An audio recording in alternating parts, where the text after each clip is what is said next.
guys, what is happening? Want to welcome Corey and Andrew back to the channel. This is Corey's first appearance on Ccfbg Garage. Corey is the content creator for LSX Motorsports. And Andrew, if you have never caught Andrew before, he's from the drive-in side. Both fantastic channels. Make sure you go over and subscribe. I will put their links in the chat. And make sure you go over there and check their content out and make sure you subscribe. Gentlemen, what is going on? Much. Just another day in Happyville. There you go. With you, bud? I thought after all that spiel, my mic was muted. I was going to be very disappointed, but I managed to get through it. So Corey is a fellow Canadian as well. He's down in New Brunswick. And Mr. Andrew, you are in Idaho. No. I'm in Iowa. Iowa. I knew to start with a 9. So I'm outgunned here. Is this the episode where I use Z instead of Z? No. Okay. I get a lot of flack for using the Zeds. Really? Yeah, I got got some hate comments. I stopped watching when I heard Zed. I'm like, yeah, okay, whatever. I got you. You know what? Tomato, whatever. That's exactly right. Wait till I pull out the bag of milk and the toque, and you'll really be in trouble. What? Yeah, our milk's in. Well, I don't know about New Brunswick, but in Ontario, it's in bags. I mean, you can buy jugs at certain stores, but yeah, for real. Is this a thing, Corey? Corey, is this real? Yeah. I don't know. Okay. We still got them down here or not. I got to get out. That's what. Okay. All right. I think we do, but I'm not. I haven't bought milk for so long. I don't know. Ooh. Yeah. And toque is a winter hat. It's a Canadian thing. I got to get up there. And see this. Well, don't come this time of year. What's the temperature over there right now, Corey? It's cold. I have to look it up. -10. -10. Fahrenheit? So I don't know. I think I got mine set for Celsius. I'm not sure. So I will show you guys. It is. Well, there you go. -15. Feels like -25. -25 is about -18 Fahrenheit. And it's 25. It's 25 above Fahrenheit right here. It's damp cold. Dang. Yeah, it's bone chilling damp cold right now.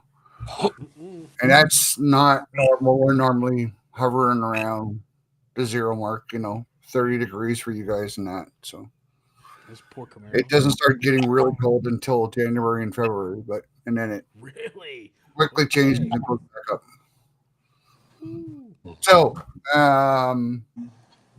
So tonight's episode, I thought we'll talk about 2025 predictions. Oh, and I want to do another selfless, shameless plug. For those who are watching on my second channel, Kelmar Garage, we want to welcome you as well. This is the primary channel where we do more focus on Camaro Firebird. And I thought about not creating the second channel here and automotive in general, and we decided to start a second channel and try that out. So I've been a really bad content creator right now, and I need to get a little more. Me too. I just haven't had the time to get anything done outside of working and coming home. And literally for 3 weeks there, it snowed just about every day. And I put a picture up on one of the channels. It was literally 2 feet of snow in the driveway. And that was like the second or third time that had happened. So we don't usually get snow like this up here until, again, later in January or something. Yeah, when we first moved up here, it was really bad in November, and then it had kindly, started warming up. We didn't start seeing a lot of snow until into January, maybe late December, but it came pretty early this year. So, we're gonna get back to doing stuff. But so tonight's we're gonna do some bold predictions as to how we think the automotive industry is going to go for 2025. As we all know, there's a new administration coming into the U.S., like it or not. This is not about Democrat or Republican. This is about what's about to happen, and that is the Car Republican enthusiasts. administration coming into the White House who does not like American or does not like electric cars. And I think many of you who are watching this channel are not electric car fans. Personally, on a daily driver thing, for me, I think there's a place for electric cars. I just don't like the way it was handled and thrown down everybody's throat. Like for me, I live in a small town. Now I'm moving jobs, so the electric car is not going to work. But previous to my old job, I live 5 minutes from work. An electric car would be fantastic. I live in a small town. I can go a week without you probably even having to charge the car. But nobody has liked the way things have been forced down everybody's throat. And I'm going to get the chat button here going. So this new administration is going to focus on, oil and big V8s and gas cars. And so I think, Chrysler's already announced, Dodge has already announced they're bringing the Hemi back. I don't think there's a lot of people who like that new V6, whatever that thing's called, Cyclone, whatever. Hurricane, yeah, whatever. I don't think too many people like that motor. I heard that motor didn't even come with a dipstick to check your oil. I mean, how ridiculous. It wouldn't surprise me. So now the question is, does it change? I mean, Ford's already committed to doing, what is it, another 6 or 7 years of the Coyote and the Mustang, and they're going to build V8s as long as they legally can. They had claimed. So, now we're hearing the Hellcats coming back from Dodge. Does that change anything on the GM side?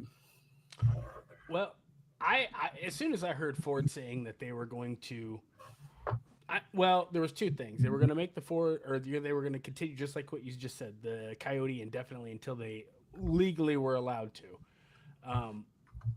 I knew the other two are not going to allow someone just to pick the flag up and run with it and get out front like that. There's going to be competition. And the second was when they dubbed the Coyote as a fourth generation, and just kind of split the air intake for carb emissions. But the key there was they dubbed it a fourth gen Coyote. I knew right there, that, and on top of the speculation that GM has they almost $1 billion they've invested into this new V8 coming down the line. Yeah.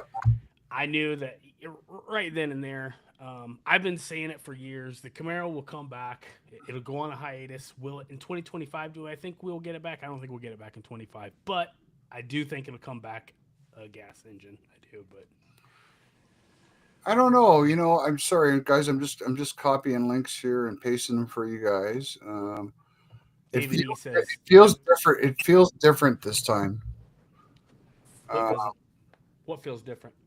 With the Camaro going away and that, right? Like, it just, I don't know.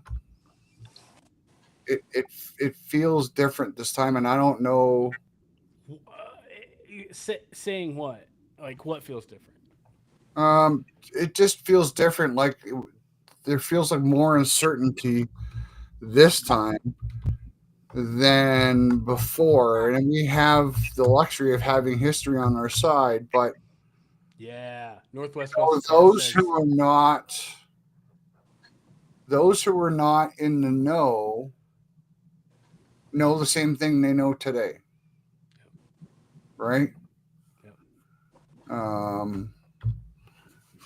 For some of us who were involved, I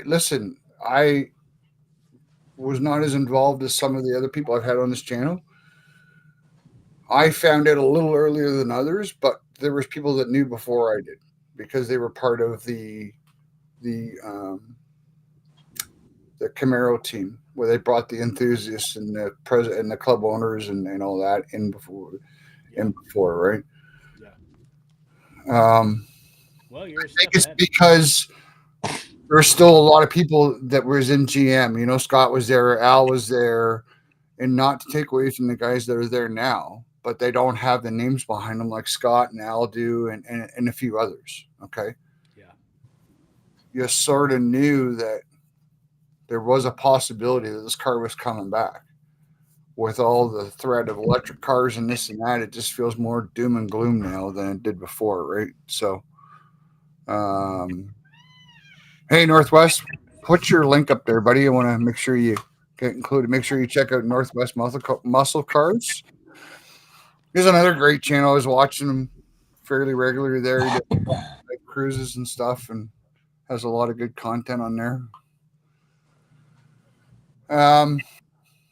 I don't know. What do you think, Corey? I don't know if you ever see it back or not. Very hard to say. I think we will. But the thing that I have is I follow the trail of breadcrumbs. I've seen a lot of people with inside sources be wrong. There's a couple channels that come to mind. I'm not going to name names or whatever, but I just kind of piece together what logically makes sense. I think we'll get it back. I think from what you've heard, what you know, Mark, why did the Camaro get killed in the first place for the second time? Well, I don't know anything different than what you know. They claim it was poor sales and blah blah blah blah blah. But here's the thing that frustrates me, is along with a lot of other people. Okay. Yeah. You claim this car didn't sell, but you didn't give your dealers an opportunity to sell said cars, and you didn't give the factories, or you didn't build enough cars so those dealers could sell them. No. The notion or the process of how you sell and allocate cars needs to change. Now, I get it. You can't just build 100,000 cars and let them sit there. But how many people have we all seen who said, I wanted a car and GM wouldn't accept my order? Right. The dealer was quite willing to take their money and did take their money. Yeah. And GM would not accept it. Well, I ordered a ZL1 1LE. Couldn't get it. You can't, GM, you can't sit there and say, the car didn't sell. Sure, the car didn't sell as well as others, but I think their selling process or ordering process is different than GM's. I think a lot of it's political. I think it was time for a change, but I don't think it needed to be a drastic change, right? Yes, sports car sales, performance car sales are slumping somewhat, but is it really? You look at the demand for the Hellcats and I mean, can I mean, how much of it do you think that everybody's chasing the Ferrari, Lamborghini, Porsche dream? Everybody wants to hop on the Bitcoin. Everybody, because that's what's happening right now. Is Bitcoin had another pump soon as Mr. T got in. I don't know how you want to phrase it, if there's any buzzwords. As soon as Mr. T got the old green flag or gold cup on his victory, Bitcoin just blasted. really, eh? Oh yeah, it's over 102,000 now. It went from about 60, it's probably 65, 70,000 range, and it just almost doubled within within a week. But now everybody's got this big pump, and the car market, as far as the supercars and stuff, are going up, and that's what everybody seems to be fighting for. And I'm wondering if that hasn't been all along. Everybody's hyper focused and hyper goal. You know what I mean? As far as wanting to ditch the domestics, or if my car isn't, the MSRP wasn't $250,000 or up, it ain't really worth bragging about. You know what I mean? Because everybody wants to be Instagram famous and Instagram fabulous these days, and I don't know if that contributed to it or not. But also, when Scott was on the last stream, he did mention a pretty hefty MSRP on these cars. I think that kind of had something to do with it too. Well, I think there are so many things that need to. I think there are so many things that need to change. Right now, I'm just going to pick on GM. Okay, I Yeah. think there are so many things that need to change at GM, and some of them are already starting to improve in a sense. If you look at sales overall between the big three, I think GM is leading both of them, Ford and Stellantis or Dodge Chrysler, whatever you want to call them. Okay, Stellantis is in trouble. yeah. Now, Trouble. Yeah. um, certainly on the truck side, you see the truck sales are well exceeding uh, Stellantis, and they're even outselling Ford a little bit. Okay, but you know, there's not any. So we have affordable car problem. Okay, to keep those happy who are watching from Kelmar Garage because we are a automotive channel over there. You know, I did a video on Chevy Trax, and the thing got phenomenal views on it. Right, just Okay. regular review on it. The car's made in Korea. Now, I had said we need more cars like this, like my Sonic, who's sitting in my garage. Mm-hmm. Well, my Sonic in 2021, that is my wife. Hi, honey. Does it cat's wellness Turo? Um, if you look at our Sonic sitting in the garage, it was 2013. I mean, the car's still like new. It's got 70,000 miles on it. It's ridiculous. But that car was $21,000. Okay. Not today. But if you look at that Trax today, if I take that Sonic and I adjust it for today's inflation, that's what the Trax sells for. Okay. Yeah. However, there's one very big difference. My Sonic was built in the US. That Trax is made in Korea. Okay. So we can't build affordable cars in North America anymore. And a lot of this is to do with whatever side you're on with the unions and all that, right? It costs more money to make a car today. Okay. Yeah. That's a whole other rabbit hole we can go down. Yeah. Right. You know what I mean? Yep. But, um, you know, there's nothing wrong with those Korean cars. But unfortunately, they're not built in the US. That plant in Korea is a very good plant. So we have an affordable car problem, right? What about Kia and Hyundai? We, thanks to my wife has owned many Hyundais. Hmm? The last Hyundai we bought together was in 2003. Great car. But that car was built in Korea. Shortly after that, they start building them in the US. And there was a couple more years. I think they were built in Alabama, I think, where they were still decent cars. I don't know. I've hear horror stories and hear good stories about the new Hyundais and new Kias. So I don't really know what to think, Yeah. you know, because The I don't customer really base. follow the Hyundai and the Kias. But where we're at today is the, we have affordable car problem. And with this new administration, you can kiss that all that electric car mandate goodbye for at least for the next 4 years, because they're going to start pushing, non-electric stuff, which part of me is okay with. The other part of me is like, yeah, whatever. Like, So I don't know. What are you seeing in New Brunswick, Corey? Oh, everything costs too much. Yeah. I don't. There ain't too many electric cars around here. There's a few, but not too many. Right. Uh-oh. I got told my volume is low. Is that better? Let me see here. I can hear you. Okay. Northwest Muscle Car says they got a track 6 months ago. Pretty good car so far. 31. I guess he's got 31 miles to the gallon is what that means. Did I show this one? I think so.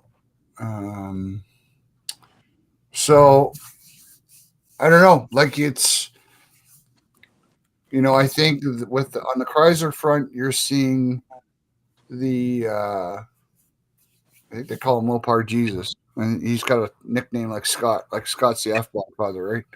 Yeah. Right now, we're seeing him. He's controlling Dodge, but I think eventually you're going to see him control Dodge, Ram, Chrysler.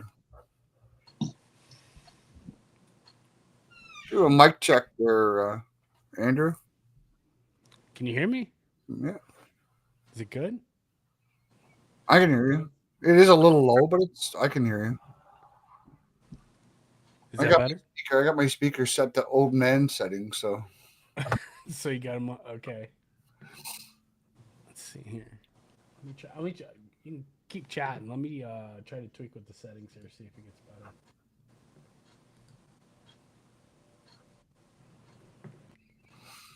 So,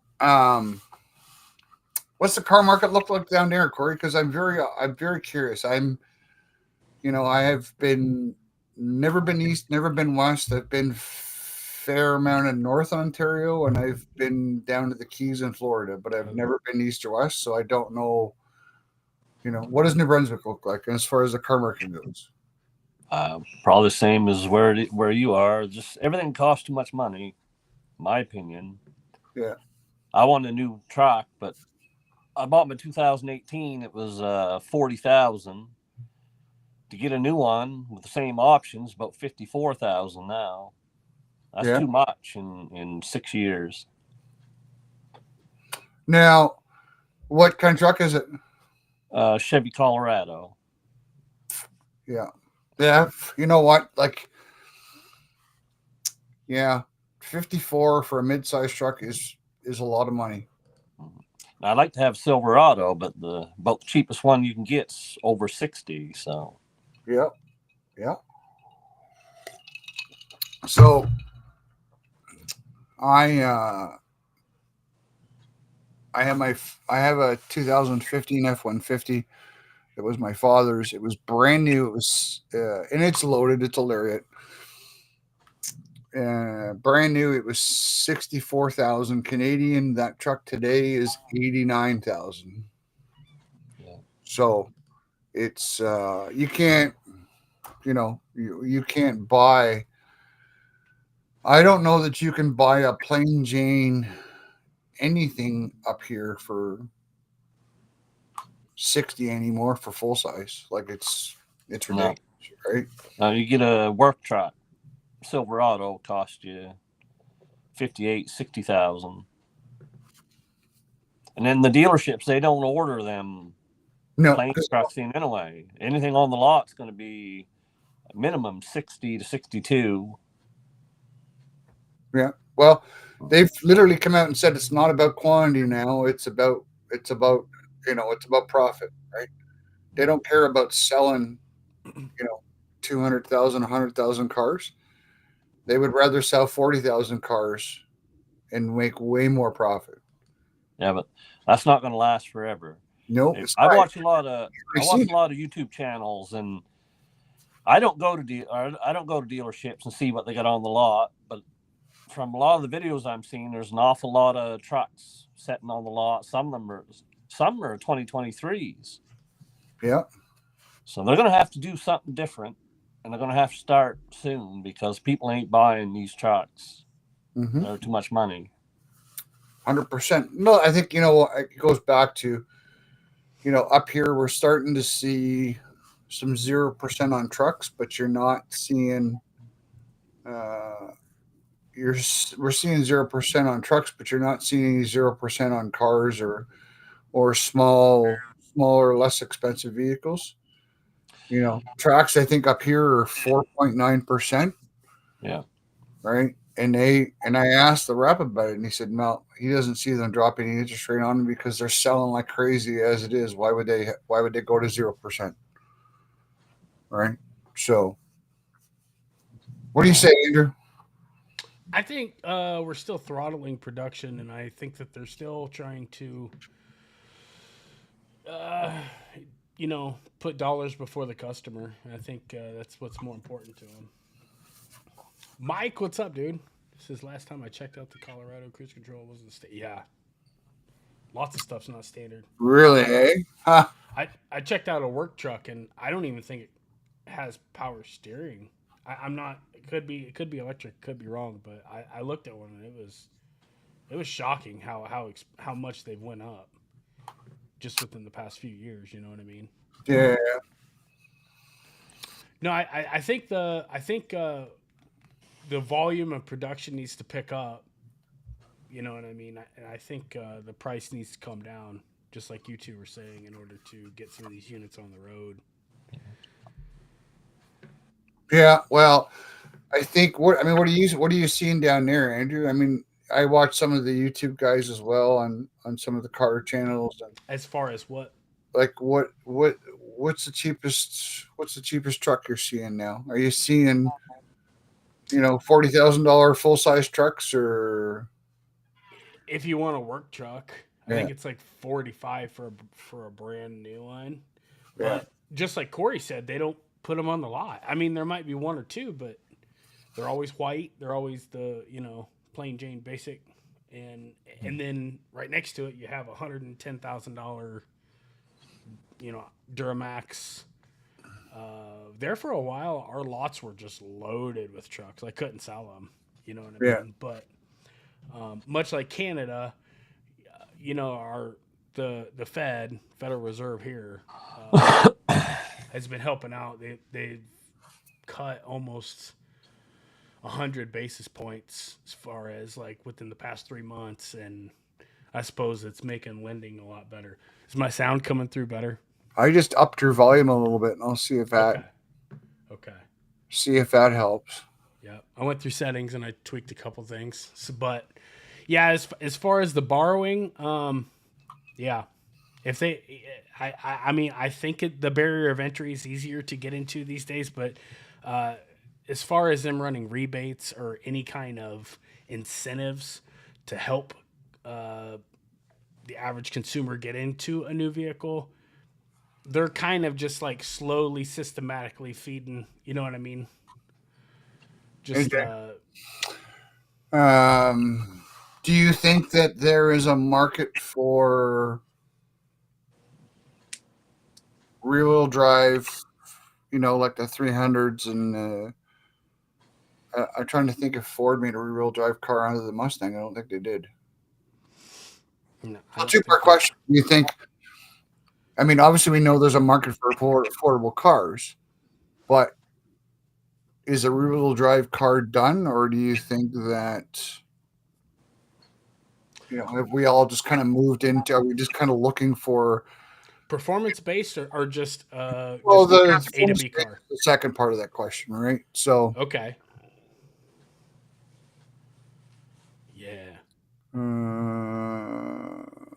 Up Andrew's volume more if you can. I don't think I can. Is it on your end? Hang on. Let me.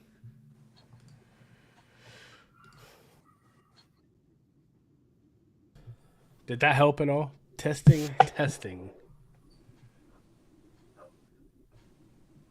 I'm playing with the controls here on my end of it. This is our first time. This is my first time setting up on Restream. StreamYard is just. I asked Mark about this platform, so I kind of want to test drive it before I use it on my channel, and so I'm kind of getting everything figured out. So let me know if my mic is coming through a little quiet. How'd you get so lucky, Corey? You just. I didn't do anything. I know, that's what I'm saying. He sent me, and that was it.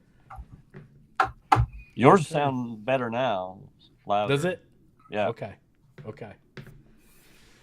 So, as far as like an A to B car, do I think that there is a market down here? I don't think that there'd be. I don't think the people that the demographic that would be interested in a car like that don't know the freaking difference between a front wheel drive car or a longitudinal V8 rear wheel drive car. You know what I'm saying? Mm-hmm. I don't know if they really. I think you're either enthusiastic about a car, a platform, whatever, and you're willing to pony up the cash, or you kind of go off of NADA or Kelly Blue Book, and you look at crash ratings and blah blah, and you go off of what you see on YouTube or the internet or whatever, and then you start shopping with your wallet. I think that's kind of where the demographic is on that. Right. Could be wrong. Now, So, traditionally, what do you? I mean, is it a big truck market where you are? Or is it? I know where I am. It's a big truck market as well. yeah. Right? But Yeah. so the local dealerships, they got tons of trucks. Oh yeah. Yeah. Yeah. It's funny. I seen All new. 2018 Silverado 100th anniversary edition, and they wanted 35,000 Canadian up here. How many miles? Or kilometers? 70,000 miles.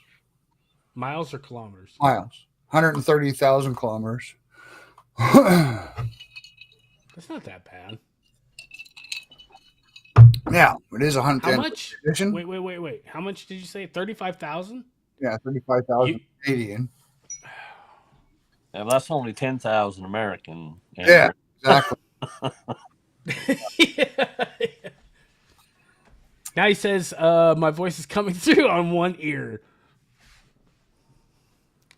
Is this restream worth the shit? Should I come out and then come back in, or what do you think? I don't have a problem hearing you. I don't know. Sounds good here. I think we just roll with it. Okay. All right.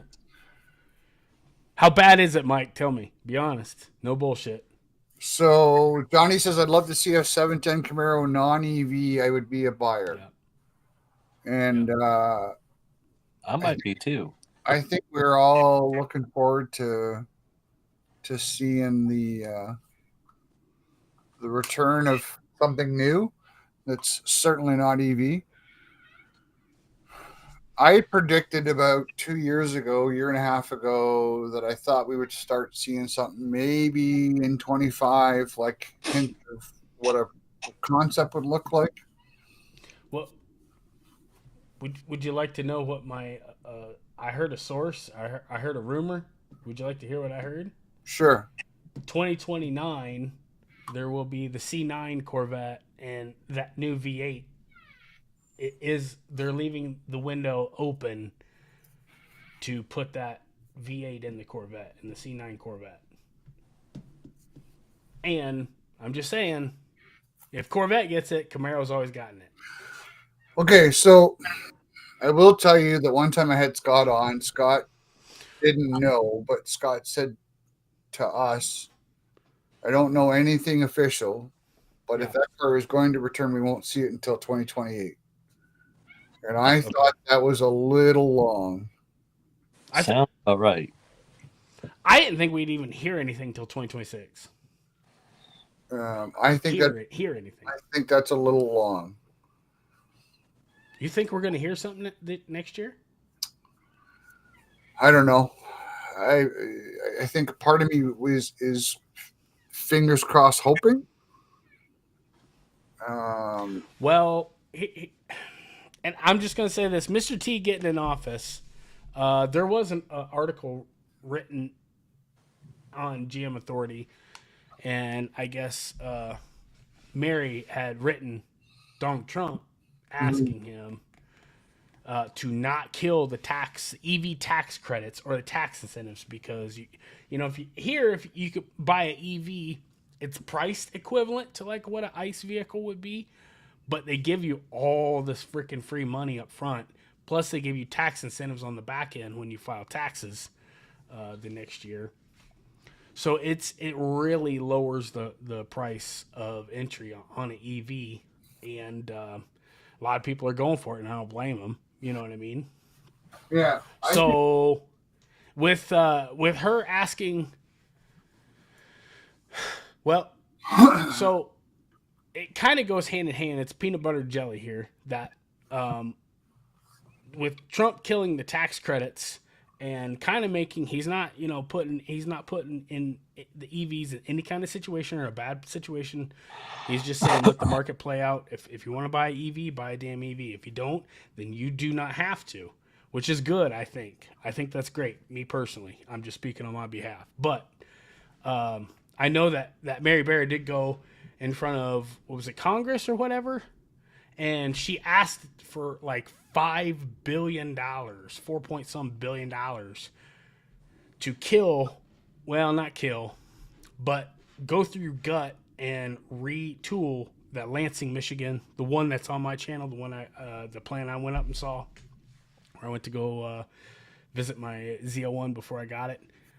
She wants to go through gut and take all the, restructure everything and make it, to where they want to assemble and start building EVs there. So, and it doesn't sound like they're going to get the money or the funding to do it. So, as a car enthusiast, it sounds like we're in a good spot.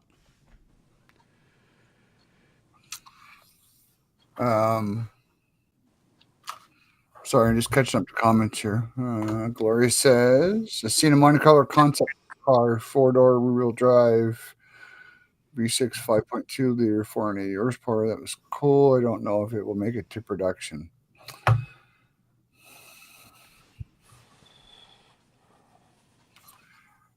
don't know what platform they put it on. Other than the Cadillac platform, which, what frustrates me as an enthusiast, they could bring this car, they could bring the Camaro back and,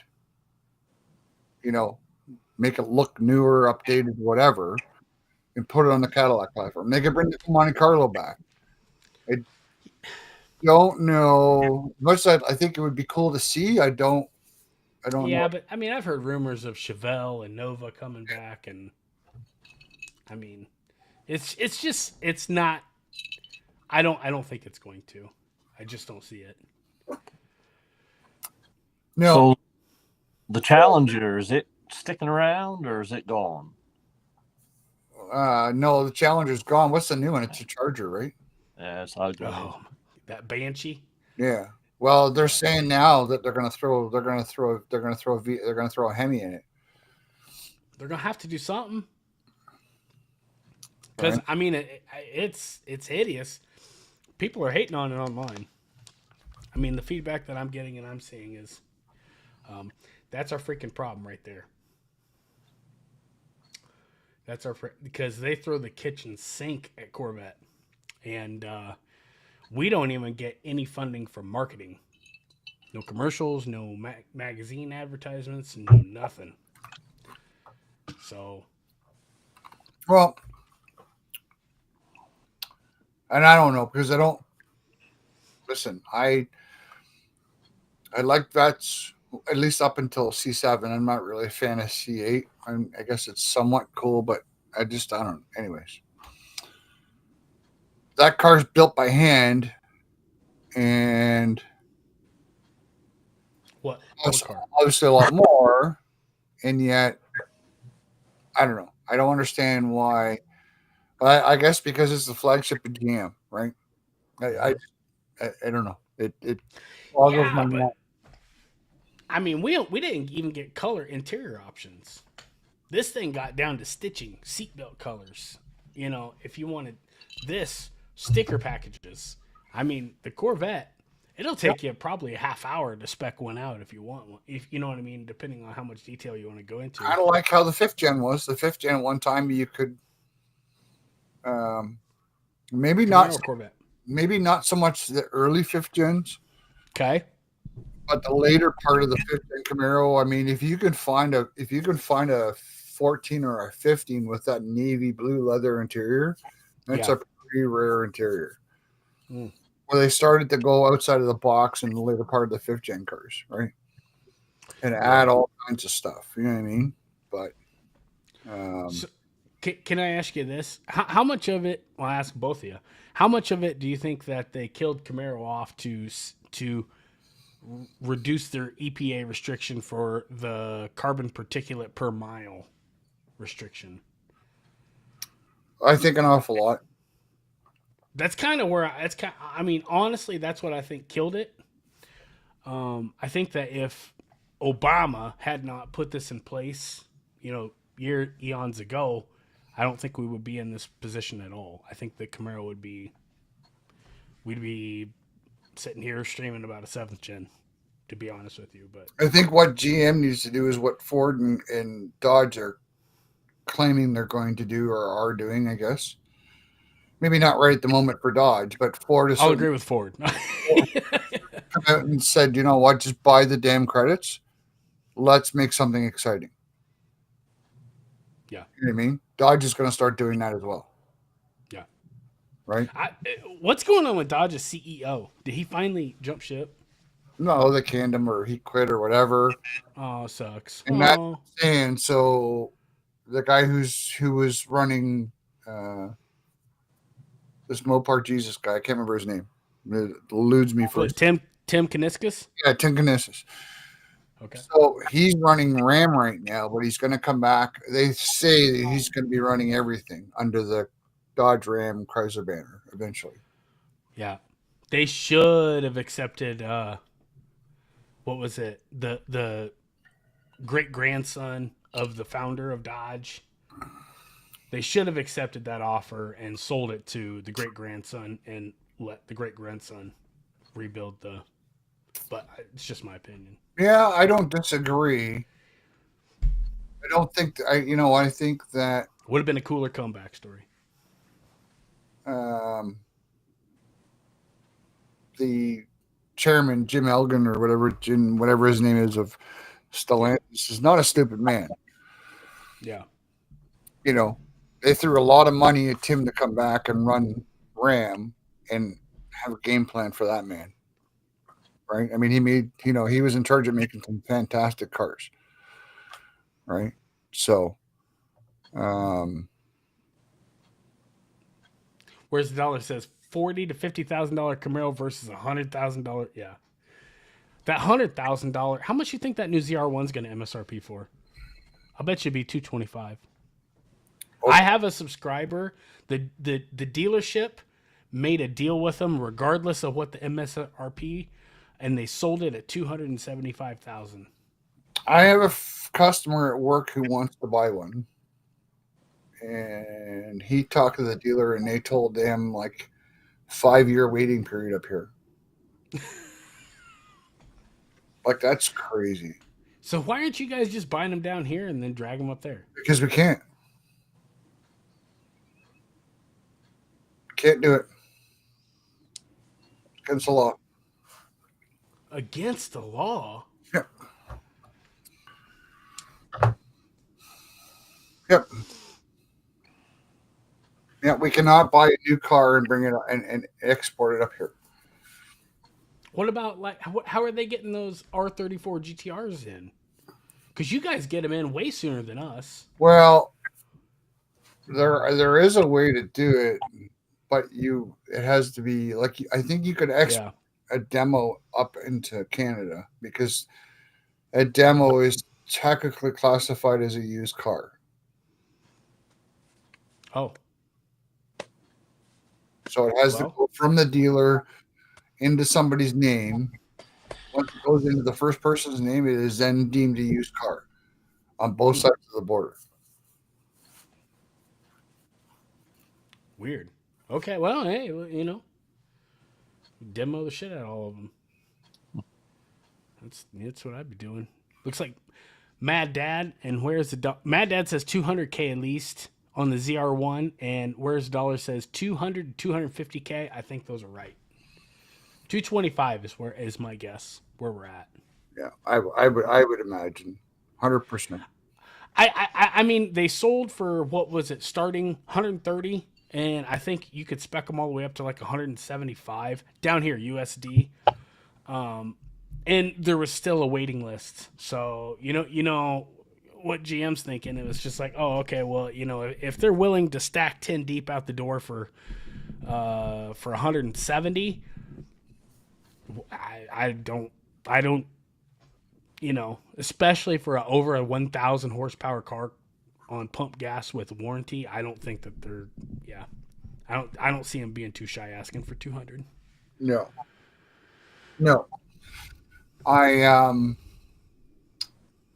Gloria says leaving GM customers to buy nice used C6 for Vets, 5th gen, 6th gen Camaros should be good for owners of these cars because nice ones should hold their value or increase. 100%.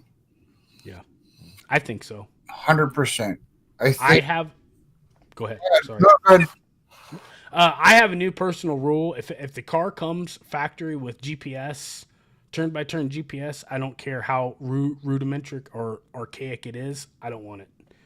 So that pretty much cuts the C6 vet out for me. So I'm 5th gen and down. But for the average consumer, I think she's right on. I think she's right on.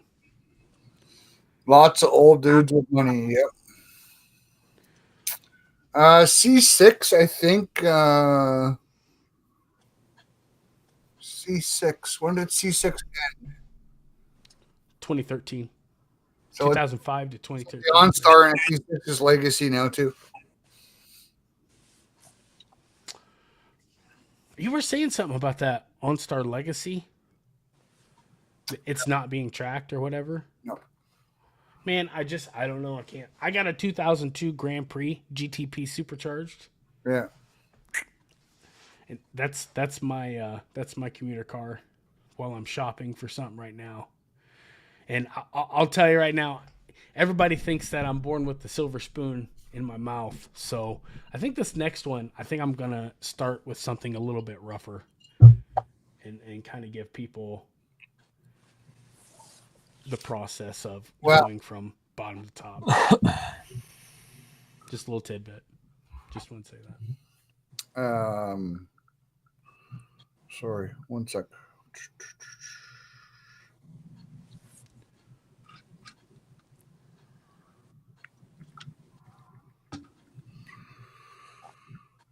Are you going for an LS1, are you, Andrew? I don't see a problem with them. I mean, they're coming. So Brian Tooley Racing's bringing them back, and they're bringing them back to the drawing board and retesting, putting them on the flow bench, and the cathedral ports are flowing. They're neck and neck with the square ports. I mean, they're kind of figuring out the more testing that they do. They're figuring out it's about airflow and air induction and like the canted valves and like, just, you know what I'm saying? They're kind of retweaking all the fundamentals and kind of bringing NASCAR technology down. And they're seeing that it's reviving that they're, you know, the old design really wasn't that bad to begin with, but I don't know. We'll see. I kind of want an LS7. Those things are bad. Big money. They are. I'm hoping the more C8s and LTs come out and everything, people will get. You gotta. This one you gotta build for a quarter mile performance, not 60 to. I promise. Yes. I was watching all. I'm gonna come clean right now. I was watching your 0 to 60 times all summer long, and you're the reason why I did not post my 0 to 60 times. Because your car is just as fast as that blue car was, and it's now going. But yeah. Well, you needed tires or something. What's that? I said you needed a set of drag tires. Yeah. Jonathan, he can get like a 3.6 or something like that with his 0-60. Once I cross the 700 horsepower mark, it's just a different game. Yeah, it's extremely violent. You know what I mean? Yeah. Can't wait till this electric fad is over. You got a good audience here tonight, Mark. I'm telling you. Sure do, buddy. Yes. Because, I mean, they're smart enough to see it's a fad. I mean, I'm okay if they run parallel with ICE vehicles. I mean, but, I mean, do you think that you're saving anything in the long run? What about you, Corey? You think you're saving anything in the long run by buying an electric car? I've seen enough now to believe that electric cars are worse for the environment right Yes. now. In the future, that could all change, but right now, Yeah, I mean, well, they're worse for the environment. anything and everything's a moving target, always. But yes, I agree 110% But with you, sir. I also do believe electric cars are the future, but it's just further off from what they want it to be. Yeah. But they got to get the battery technology first. And then once that happens, then they can get the infrastructure. I think it's the future. What's acceptable to you? Both of you. What's acceptable range? It's not range that I'm talking about. It's they got to be able to they got to recycle the whole thing for one. Because if you're throwing a bunch of batteries in the dump, 10 years down the road, that's no good for the environment. The EPA, they better not stand for that. They better not, after all the hell we've caught. And they got to charge fast. You got to be able to charge it fast, and you got to be able to replace them cheaply. Well, I've heard 800 volt. The 800 volt architecturals is where it's at if you want to be able to recharge and discharge fast without hurting the cells. Right, but I think that's part of what Corey's. I think that's part of what Corey's saying, and certainly where I'm at. The car needs to be cheaper, right? Okay. The car needs to be cheaper. Yep. The technology, to charge said car needs to improve in the sense that there needs to be, and it's not that, it's not. There needs to be some sort of technology where the regen is improved. Right, like if you look at some of these cars, you're going down like, I watched TFL, right? They've done this when they go down that big hill in Colorado. They got that big mountain in Colorado. They got like 11% battery back on regen. That technology needs to improve, so you're not constantly worrying about, depending on plugging it in. I don't know. There's so many facets to it. I think it will get there. That everybody was a little presumptuous and trying to make it all happen and trying to force it down everybody's throat. That oh shit! Oh. I agree. I'm gonna pick up where Mark left off at. I think that I think that they were speaking to people's emotions and what could be, what should be, more than what reality is and what the actual grid and source is prepared for. Are you back, Mark? I'm giving it a minute. Carry on. Okay. And I think we kind of shot our mouth off, and I think that we were a little bit hard on, assuming that the nation and everybody was ready for this when clearly I don't even know how to explain this. It just came out of left field. Ready or not, this is what it is. And that was kind of the framework or whatever we had to work with as far as looking into the future. It's doom and gloom. So I think one of the reasons they push so hard is because they're worried about China getting ahead of us, because apparently China is quite big in the electric car deal. Yep, they are now. BYD. Yeah. You think they're going to be up there in Canada and Mexico? I won't be buying one, I tell you that. They're cheap, I man. wouldn't buy a Chinese car anyway. I don't think so. Look at the stuff you buy from China. I make fun of everything that comes from China because it's usually junk. If you look at that mid-sized truck that they have, and I follow a lot of channels, but they make a mid-sized truck, something similar to what Corey has. Okay. Is it much cheaper than Corey's truck? It's $40,000. Yeah. Is it really? They were saying 9,500 on that. That video was 7 months old, but It was $40,000. It was I think it was made in Mexico. I don't know. Anyways, they were saying it was $40,000 for the truck. I'm like, why is that truck 40,000? But you know what the actual cost of that truck is. Anyways, it's I don't know. Yes. You know, the EVs, they're all the same.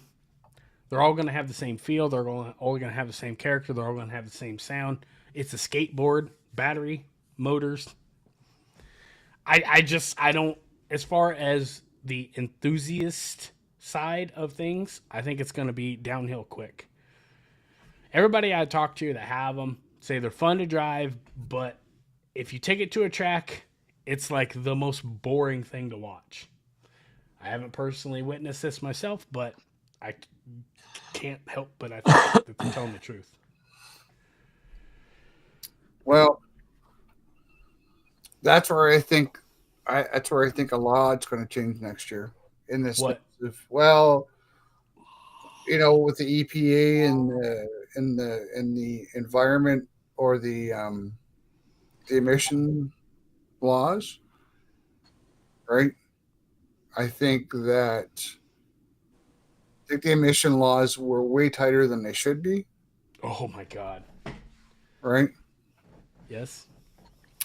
And I think that you're going to see some changes. David Lowe come in. He said my insurance went up 30%. 30% compared to when? And how fast? Sorry, Mark. No, it's okay. And I just wanted to ask that. I think that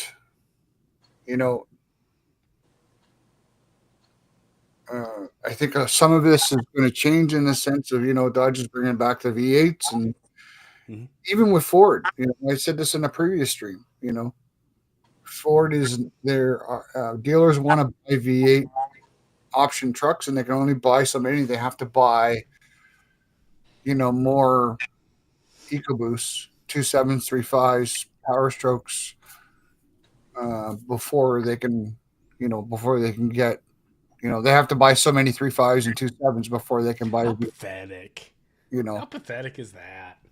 So, the CAFE laws, I think it will change to some extent where there'll be a lot, you're going to see it relax a little bit. So, yeah, I miss the days when the allocations were, oh, by the way, you're getting an 18-wheeler full of, this many F-150s, and you have to sell them. And they were so focused on getting them sold that they had to placate or speak to the consumer directly, and they knew that people wanted V8, so they built them. You know what I mean? Mm-hmm. So now, yeah, I agree with you. Another prediction that I'm going to suggest is that I think everybody's kind of beat the drum long enough where the manufacturers are starting to listen, and I think that Chinese import stuff is going to force everybody's hand that with the sense of making affordable cars. Right now, they consider affordable car today, I guess, 30,000 or under. That's what the auto industry considers affordable. Okay. Yeah. So right now, you're only seeing the Japanese manufacturers making, Nissan, Toyota, Honda. We're not going to talk about Mitsubishi because they're just about out of business, but those car companies are the only ones making affordable cars. So I think does that put pressure on the big three to start, making affordable cars. Smaller, more affordable, I mean, I can already see it. It's overlapping, and I'm not trying to steer the topic in a different direction, but Applebee's now has their pick 3 cheaper than what you can go and to McDonald's or Burger King for. Just like your Nissan, I'm starting to see everybody's starting to do these price wars. So I think I think by 2025, 2026, I agree with you. I think they're going to be there's going to be, everybody's fighting for that sale. You know what I mean? And I think everybody's kind of put themselves in or wandered out into deeper waters to the point to where it's going to take a resurgence of really earning the loyalty of that customer back. And I think that, that's how they're going to do it, is beating the prices down. Now, if you're like me and you watch other automotive channels, Yeah. Another creator I watch and fellow supporter of our channel, Brandon from Car Questions Answered, covers a lot of good stuff. And so here's the thing. Used car prices are so high because new cars aren't selling. So how do you fix that? You offer something that's more affordable, right? And people will buy it, which will lower the price of the used cars, right? So it's just one cycle that not every single market for a full size, pickup truck, and in Corey's case, a $55,000 mid-size truck. Somebody just wants basic transportation is going to get him from point A to point B, and that's where I had said, you know what, the Trax is a good car, but unfortunately, the Trax is not built on this continent. It's built in Korea. Okay, still a good car, but it's not like my Sonic that was built in the U.S. Right? Nothing wrong with that car. That car's been great. Right? Hell no. Now, some of the Hondas are built up here. Some of the Toyotas are built up here, like the Corollas and the Camrys, right? For the Canadian market, of course. I think they might even be. I think they're built for both markets, actually. So, can I ask you, Corey, if that truck was the color you didn't like? I mean, you're okay with it, kinda, and it had less or more options. It wasn't really optioned out like you, but the price was right. Would you swing for that truck, for that Silverado? Oh yeah, I'd like to have a new Silverado, but I'm not going to spend $60,000 on it. Yeah, but if you found one for like 35 or 40, that was damn near new. That wasn't spec'd out exactly how you wanted, but the price was right. Would you swing for it? I don't know if I'd want to buy used. Okay, all right. So I don't know what it's like in the US up here. Yeah. The interest rate on new. Okay, so like I said, I don't know what's going on in New Brunswick, but Ontario, we're seeing 0% on new stuff up to 72 months. Okay. Wow. Now, once that truck becomes used, now you're paying 9.9% on a used. 8.9. You know what I mean? So is it really worth it? Okay. That's People different. go, See, yeah. Okay. you know what I mean? Now, if you take that $50,000 truck versus $65,000 truck and add that 10% over however many months, is it worth it? That's what you got to look at. A lot of people don't look at that. They don't look at the cost of borrowing. Right? It was like when we bought our Sonic. Well, my wife wanted something that was cheap, and she wanted what she wanted, and the sales rep said to us, he says, well, why don't you look at something new? It may not be as, I think we were looking at all kinds of stuff, Impalas, whatever, right? And the rep said to us, why don't you go look at something new, maybe a little smaller, it might not be whatever, but it'll be cheaper in the long run, right? So when we got our Sonic at the time, it was 0%, 84 months. And we were looking at, a couple of year old cars for 5-6%. Right? So kind of a no-brainer. Elvis wants to know if you sold the Z01. Yes, it's gone. Is it really? Yep, it's gone. So basically what I did was I gave it back to GM.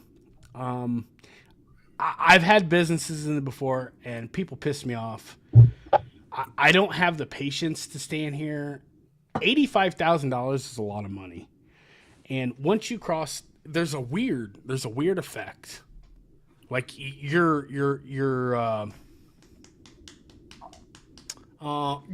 buyer crowd, whatever you want to say, the people that can afford or willing to buy that kind of car for that much money, it shrinks dramatically once you cross like that $40,000. So I ripped the Band-Aid off. I just said, fuck it. They're selling it for me.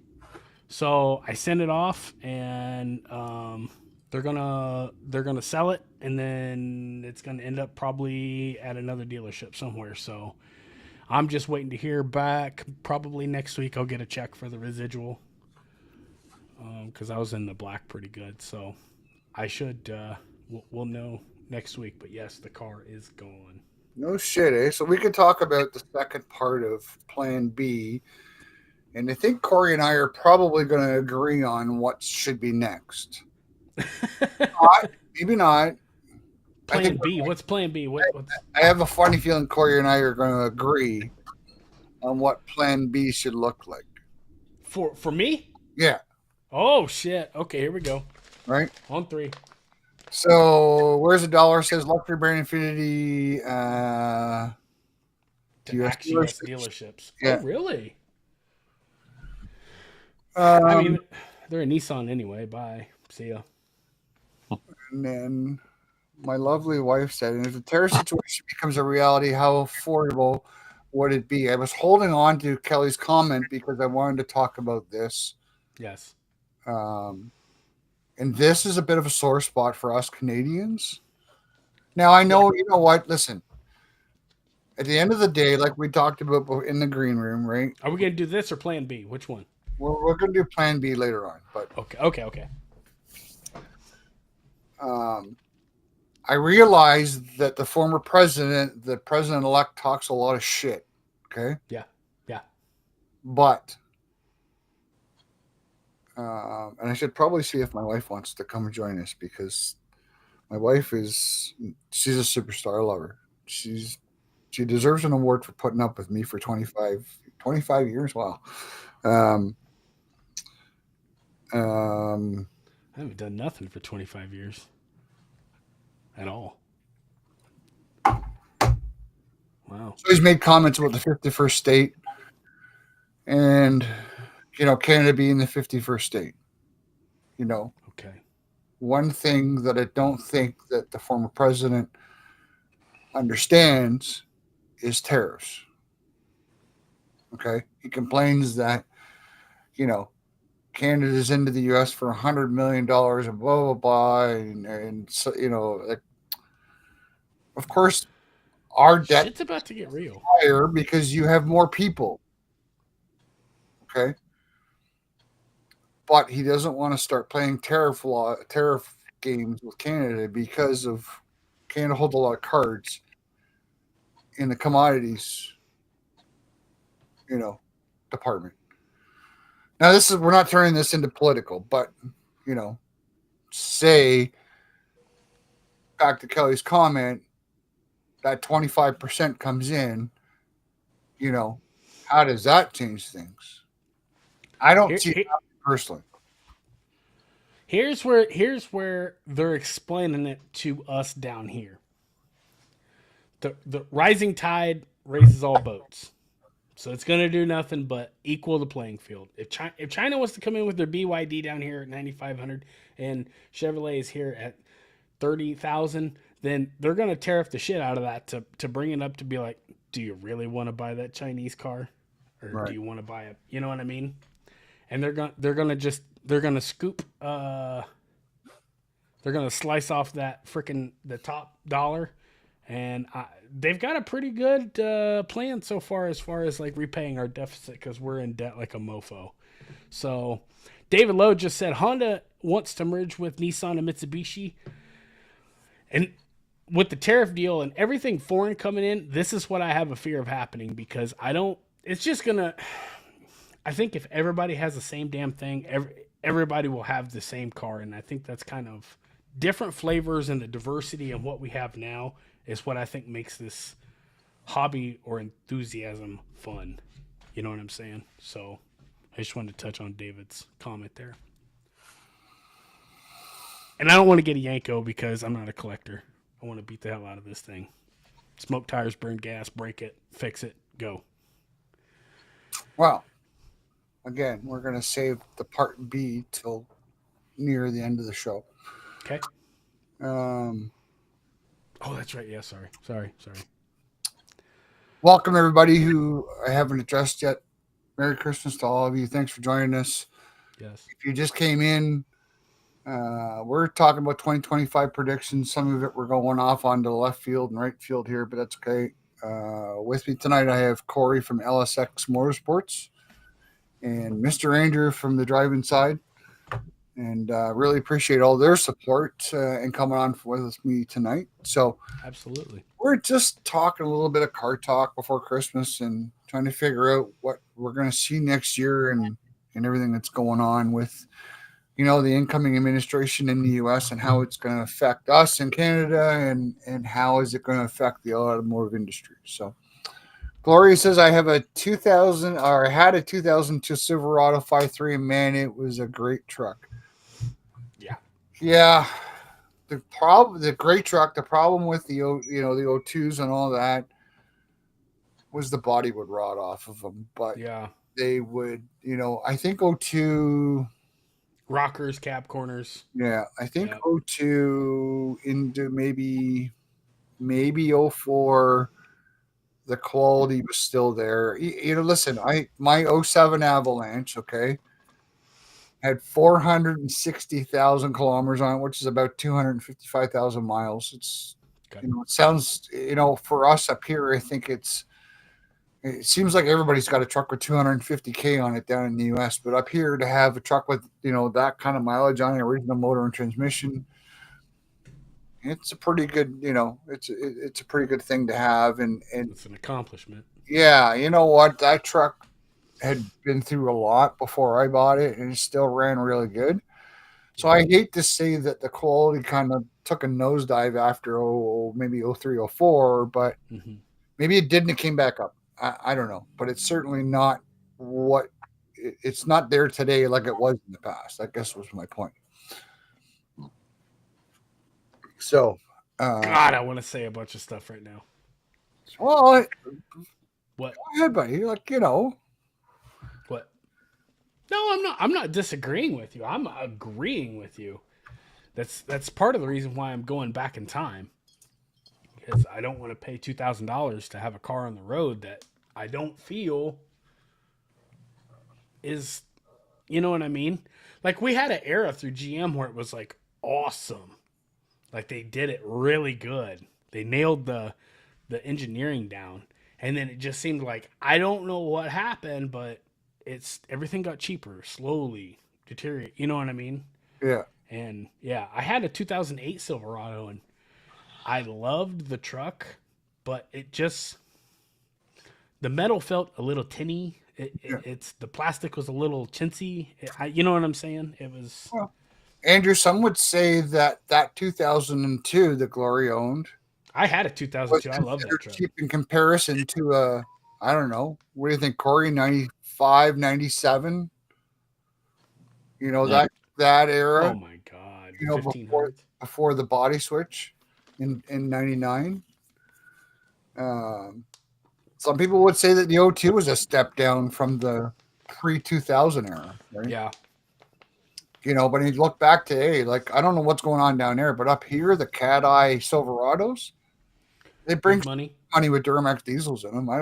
Stupid money. Mm-hmm. I don't know why. I'm personally not a fan of that 04, 05 Cat Eye. Yeah, but anything. That was the last SS that we got. I am not a fan of anything 04, 05 that GM built because it was, it was just so stupid. You couldn't program remotes like you could later on in the 07, 08 to 12s, and you could program a new remote inside your truck. You could, put new tire pressure sensors in your wheels. Didn't even have it. And program it inside your truck. You know what I mean? the BCM in the 02 to 04 05s, or maybe not the 02, but the 04 05s was so just archaic, I guess is what I'm trying to say. So some would say that 02 wasn't, was a step down, but I think you're right. It's Can I ask you this? How much of it do you think is what you cut your teeth on, or what era you grew up in, or you know what I'm saying? What was your first car, or you know what I'm saying? I think it's all relative, yeah. What do you think, Yeah. Corey? I don't know. Oh, stop! What was your favorite? I like for the old GM trucks. What was your favorite 350 era? Small block. Mm-hmm. See, But I like the new trucks. I like the convenience of having the new ones too. So I don't know. Yeah. I wish they'd go back to making reliable vehicles like they did in the late 90s, early 2000s. Mm-hmm. Yeah. And there's no reason GM should be top brand right now for reliability, but for some reason they will not give up on that AFM or DFM, whatever you call it. DOD. Yeah. Yeah. Like, Yes. why not give up on it? You've been doing it for 20 years, and every year there's somebody It's caused complaining more about it. problems. Just get rid of it altogether. Yes. Yeah.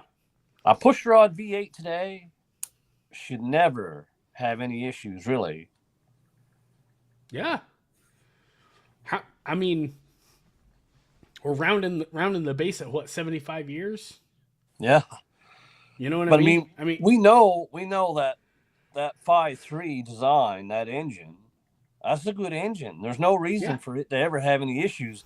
And the new ones are built off that design. I mean, they're different, but they're quite similar. Yeah. They should be bulletproof.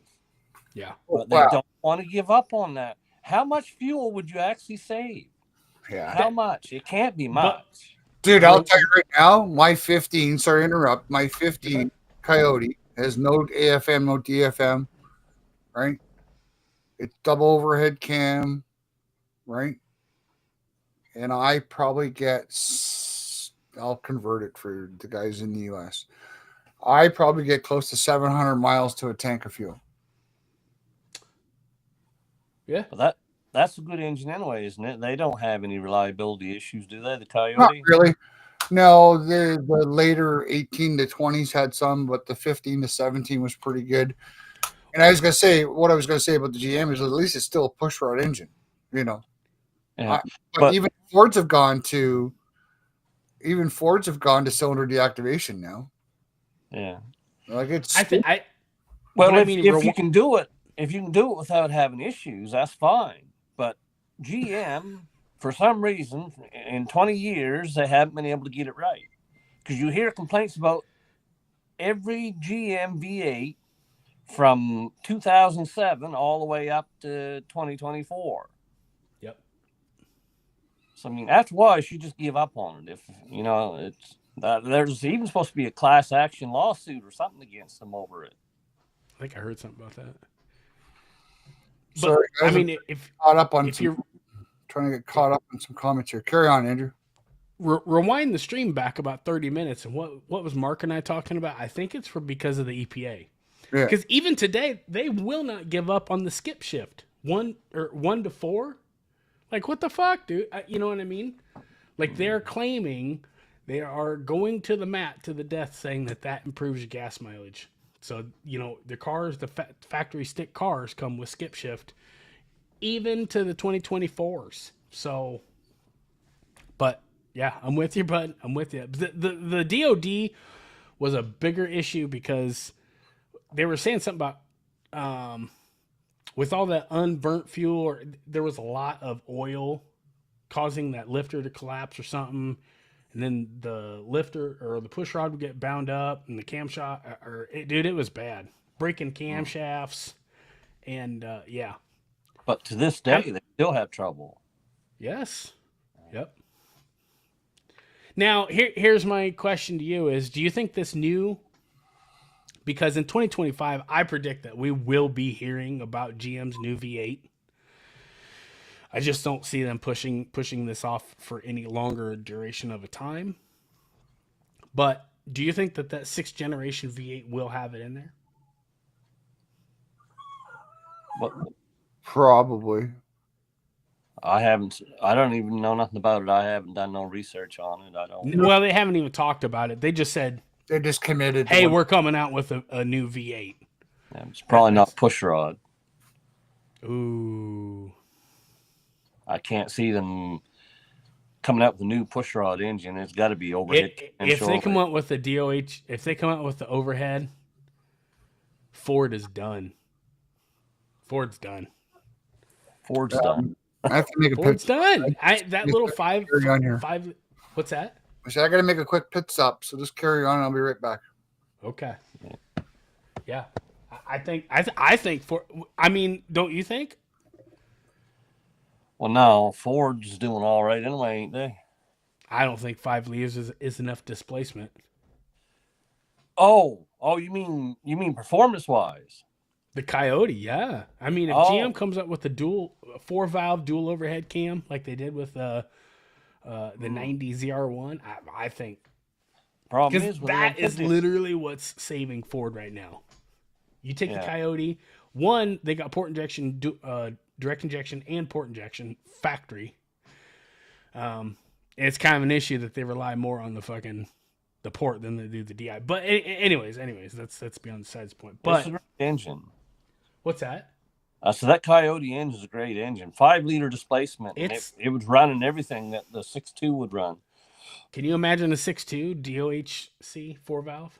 Oh, yeah. We're lucky that Ford decided to go with that 5.0 instead of 5.8. That's right. Camaros would have got. That's right. That's what I'm saying. Yeah. Ford's that Coyote is done, especially since they just launched a Gen 4. They're going to have to step up the cubic inches if they're gonna step into that realm. I was watching a podcast with Brian Tooley Racing, and even Brian Tooley brought that up. He was kind of making kind of like a remark to the new Z06 engine, and they were saying that the cubic inch with the dual overhead cam 4-valve really stepped up GM's game in the performance, because the thing is like, just simply because of the cubic inch and the way that engine will consume air, that 6.2 liter, the NA for NA. I mean, this is commonly known. You've heard it all over the internet. The Coyote can't compete. But once you put boost on that 4-valve and you put it in the butter zone where that dual overhead cam 4-valve it's got the lung capacity to breathe. Holy shit. We can't keep up. So maybe you're onto something. I don't know. But they did call it a truck motor, so I'm still thinking that they're going to stick with the I hope so. Well, I guess it don't matter. Everything's damn expensive. I ain't going to spend the money to buy anything anyway. But I'd like to have a V8 Silverado.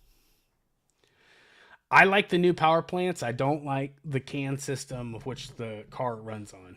So the microphones, the camera, I don't care. You can call me a conspiracy theory, whatever. I don't give a shit. I'm done with it. I'm done. So I like a basic car. I mean, if aftermarket company would learn Python or whatever, whatever these software systems that they could go back in, write their own code, erase, and then launch a new, maybe I would be more apt to buy a new car. But until they get rid of this tracking crap, I'm done. I'm good. It don't bother me in my my daily driver, but I wouldn't want something like that in my Camaro. Shorts go through the roof. That's where I fucked up, bud. That's where I fucked up. So I kind of did it backwards there. Yeah. Drive a beater to work, and then I'm just gonna say have fun with a brand new car. It's not. Yeah, when I drive my truck, I just set the cruise control for whatever the speed limit is. Yeah. No, so I trust me. I feel dumb. And I think I went back through, and where's the dollar says, what has your eye, Andrew? All the work you did to Zozo. I put US, just under $50,000 cash into that car, and then I was just like, after it hit the wall, and I'm telling you, if you're gonna do what Corey and I do, don't be buying brand new cars and doing it with anything that can track you or follow you or listen. You know what I'm saying? That's just my 2 cents, and then put it online. You know what I'm saying? That's all. Yeah. That's all I'm saying. I fucked up quite a bit. I went back and rethought, and you structured yourself real well with the O2 as your toy, and then you drive a brand new. Yeah, but yeah, that's only because I couldn't afford a new one at the time. So it was a happy accident. You fell ass backwards into that one. Is that what you're saying? If they were still building the Camaro, there's a good chance that I'd probably order one. My truck's going to be paid for in a couple months, so. Oh. But they don't make them, so. Well, I don't want a used one. Hell, the used why? ones up here cost more than That's the fucking problem. That's the problem. I mean, I'm telling you, don't. As far as like the build quality and the car being able to take it, I wouldn't worry about that. It's getting the deal. It's getting the deal. But here's the thing. I can't afford to have 2 Camaros, and I'm not going to sell my 2002. So I was just about to say, how much? I'm not going to get one anyway. I ain't got room to park it, and I don't want the extra insurance. I can only have one toy, so I've got it. That's the one I've got. So you just need some twin turbos? No, when I hit 11.9, that's as far as I'm going to go. Come on. What I'm gonna do once I hit 11.9, I like to have a set of 18-inch wheels instead of mine's got the 17s on it. Yeah. I like to have like a bigger wheel so it looks a little more modern. Yeah. And I want exhaust that I can at the flick of a switch it can be loud or it can be quiet. So I want to. I've been doing some reading. On. Yeah. And I mean. That's just a little. That's I think I got that same book. Do ya? I think so. Yeah. Great minds think alike, buddy. This right here. Oh, buddy. Oh, gee, look at that. I like them. I like the 4th gen.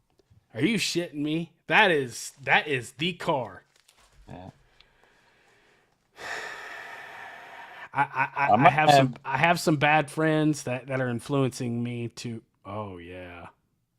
This is the adult, like that Caterpillar book when you're a fucking little kid. Oh man, yeah. No, I think we give away Plan B where he was gone. Well, I already sort of knew what the Plan B was. I was just hoping he wasn't going to buy an LT1 over an LS one. Oh. Listen, don't get me wrong, okay? Okay. Don't get me wrong. Okay. I think an LT1 properly built sounds great, has a lot of power, but when things go bad, they go bad fast. Yeah. It usually involves pulling the front end of that car apart. That's all right. I'm with you. I think I just like the 93 to 97. And a lot of people think I'm on drugs. They think I need to be piss tested for saying this. But here's how I do it, Andrew. What? The only way I'd settle for an LT1 car is if it was a 96 or 97 SS, factory SS. Other than that, I'd go 98 to 2002. Oh, shit. Here's my thing. Here's where I'm at. They're built on the same chassis. It's just it's a refreshed front end with a couple minor changes on the interior. And the 98 to 02 is 3 times the price just because that's the more popular car. Are they expensive down there too? Oh, hell, dude. Yeah. Oh, so they never used to be even. Well, down here they're fetching, if you want like a project car, 10,000. I mean, if you want a nice car, 30,000 US. Ooh. Yeah. And if you want a nice 93 to 97, you're talking like 8 to 10. So why not come So- up here and get one? What's that? Why not come up here and get one? I think they're coming up here too, though. The prices, a lot of them. They are I ain't got a problem with that. still I fine. mean, Still find it decent. It all depends what you want. Do you want a garage queen, or do you want something that? I don't know what is yours, Corey. What's that? I thought you said that you might be able to sell it to me. No, I was Huh? talking about trading for your ZL1. Oh shit! You know what? Hell, after all the problems, yeah, I probably would have did it, dude. Because all you have to do is push a couple buttons and it's kilometers per hour. Yep. Now it's hold easy. on a second. Hold on a second. Now What? the forks are not like the fifths. The fifths had universal speedometers in them. The 6 does too. yeah, 6 does too. Sorry, yeah. Yep. I'm Yep. saying it changed from 4th to 5th, right? Yeah. Fourth, That's all right. Hey, listen, if Corey wants to part with it, I'll the fourth No. have to change they have to change the cluster because they still have metric or imperial. Yeah, I think you had to mess with like the gearing on the vehicle speed sensor on the transmission, and I think you had to do a couple. It's either that or maybe you could calibrate it. I don't know.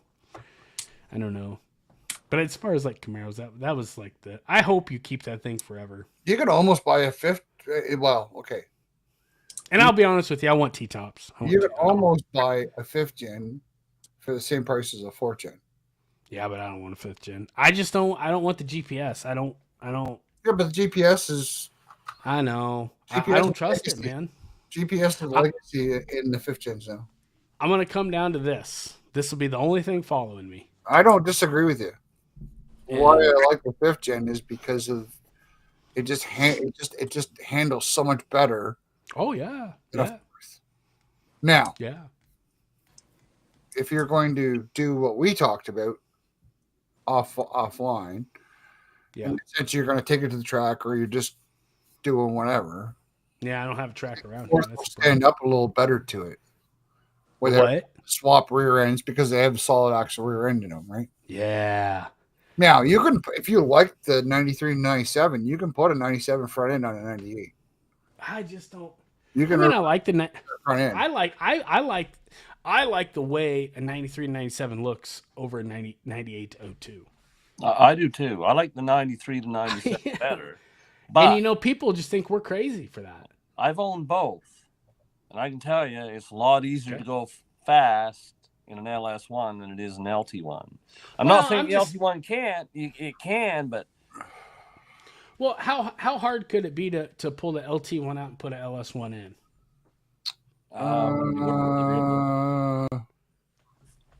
Corey, high pressure fuel pressure's higher in an LS1 than an LT1.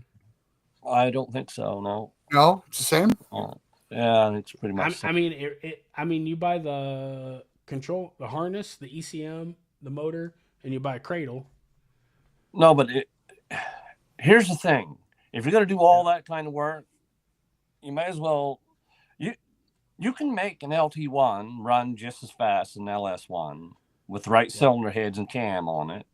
Yeah. All I'm getting at is if you're starting like with a stock car, it's cheaper to go faster in the LS1 car. Yeah, you'll get there quicker. But they're both engines. They're both. The only advantage really that the LS1 has over the LT1 is you start out with a little better cylinder heads. And you don't have the cast block. Exactly. You don't have a cast iron box, so there. But I mean, that don't mean nothing. If I have my way, I'm going to have a cast iron block in mine anyway. So. I was just going to say that probably if you're trying for power, you're probably going to want a cast block anyways. But oh yeah. Why? Because GM makes it's not an LS3, but it's basically what it is a cast iron 6-liter with the LS3 cylinder heads on it, and I'd like to have that in my car and sometime in the next few years. Was that just LSX? What's that? Was that just the LSX? Well, no, it's just a crate motor that GM makes. The reason I want it over an LS3 is because it's still got the 24X reluctor on the crank. so it can run off my It's a computer. Gen 2? It's a Gen 2 crate engine? It's like I say, it's basically an LS2, except it's Okay. cast iron block with LS3 Okay. cylinder heads. But it's Okay. got the 24X reluctor on the crank, whereas an LS3 has, I think it's 54 or something.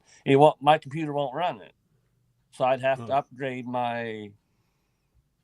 Like you'd have to get you'd have to get something to run it. Yeah. And I'm pretty sure mine will run this. Well, that's what they're made for, is for car vehicles that had the LS1 engine. So you take a new LT4 with a 10-speed and put it in a 93 to 97. Yeah, but you're looking at $30,000. You might as well buy a new car. I just threw away 50 in this one. Yeah. Well, this one here, the one that you get, just take it easy, just a little at a time. Okay, so we're gonna pivot here for a minute because we're pivot. just about out of time. All right. 710 Camaro comes back as a hybrid. Are you buying one? No. No. Well, it'd probably be too expensive for me, but if it was like the Corvette, the E-Ray, oh man, I'd like to have an E-Ray. 675, 600 horse. I don't know. Pick your number, right? I don't even need that much horsepower anyway. But I'll be rooting for it, but no. I don't know. I mean, I do like the C8 Corvette, just like what Corey was saying, the E-Ray. I know it's illegal, whatever. I'm not condoning it, not encouraging it, whatever. But as far as like on the street, you know, if you're gonna get going in a hurry, that's where it's at. Yeah. Now, fitting that into a GT car, I don't know how it's gonna look. I don't know how, you know what I'm saying. Now Porsche just came out with a new super lightweight, and it's the same concept as far as fitting electric motor between the engine and transmission. Keeps the weight down. The battery drag is the battery capacity which needed is a lot less, and I think that's the way to go if they want to do it for Camaro. Right. As far as me, if it come back gas, I wouldn't buy it. If it came back EV, I wouldn't buy it. If it came back hybrid, I wouldn't buy it. If it comes back, I won't be able to afford it, so it don't matter. But I'll be rooting for it as long as it's not an EV. You know. What about you, Mark? Well, I couldn't afford it, but where'd my chat go? Guys, if you want to support the stream, put the link up there. I try not to do a lot of selfish plugs, but you know, everything costs money and every little bit helps. So if you guys want to buy me a coffee, we can do it. We really appreciate it. You know what? I couldn't afford it. I don't know. I think a hybrid fills the need of both. What's that? For those who want, the electric option and still have a motor, right? Problem is, you know what? We don't know where things are going to go. There's some signs that things could be eased a little bit over the next couple of years, but at the same time, you know, it's the mandate is 10 years out, and for what?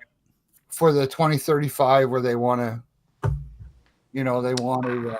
I see that getting crushed here in a couple months. It may get extended.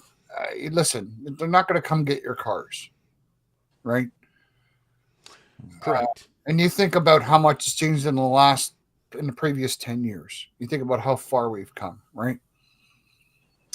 I think it's the unknown that worries a lot of people, and I think we are all a creature of not accepting change, right?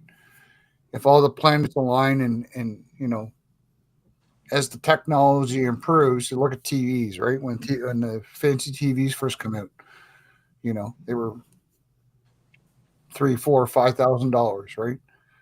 Yeah, they're still $2,500 on a high end one now, but you can basically pick them off the shelf for $500 or $600.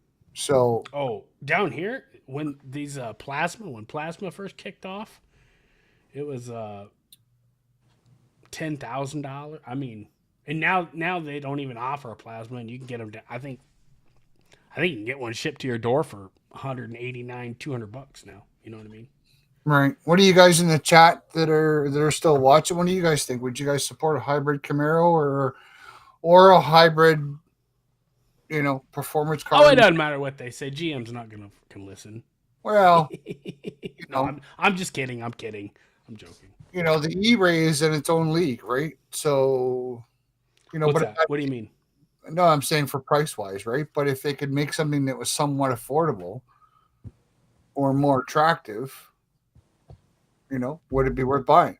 That's my question. Even to people in the chat, right? So, if they had a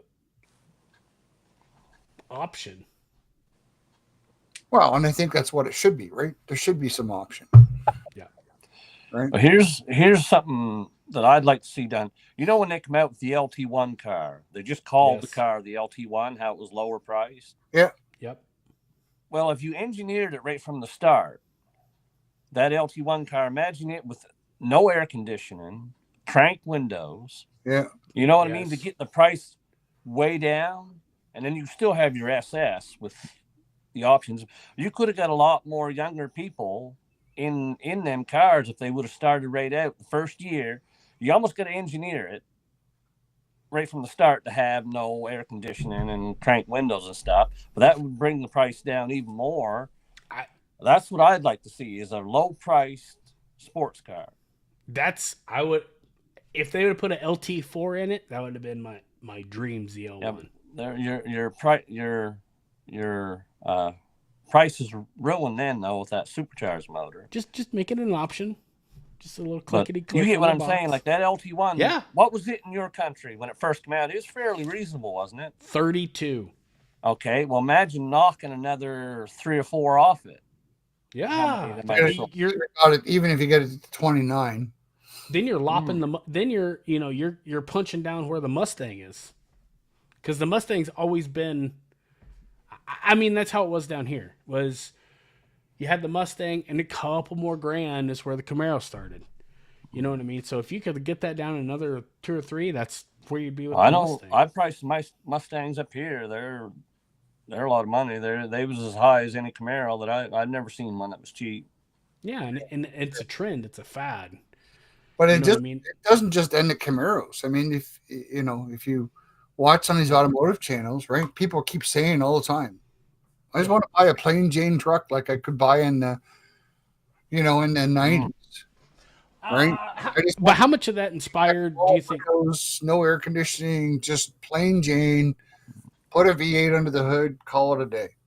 What's what Chevy did with the RST, the Rally Sport truck, right? Package. But But what do you think inspired that desire for?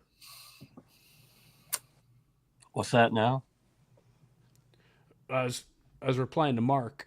Oh. What do you think inspired that desire for?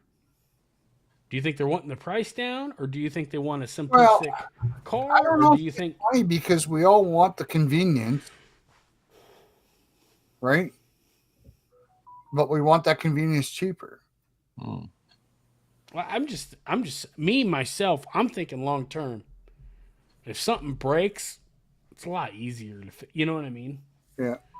But I when I dropped the glove box and I looked under the dash and I saw all those control modules and I was just like, oh shit, what did I buy? Right. Like, you know what I mean? I'm like, no, I'm abandoned ship, threw the anchor out overboard right then and there. So, yeah. But like we see it, right? Like Corey had said, there's lots sitting there with work trucks sitting there, and they're not selling 2024s, 2023s. Even work trucks have gotten stupid now. Now, Yes. the work trucks don't come the way they used to. There's a work truck here at my local dealer. It's a 2500 with a gas motor in it, 4x4. It's $69,000. It's an 8-foot bed regular cab, but it doesn't have wind up windows. It's still got power and cruise, and that's crazy. So can I ask you, are you a believer in this theory that they have ramped up MSRP so hard on us that we are in ourselves footing the bill for the EV I don't know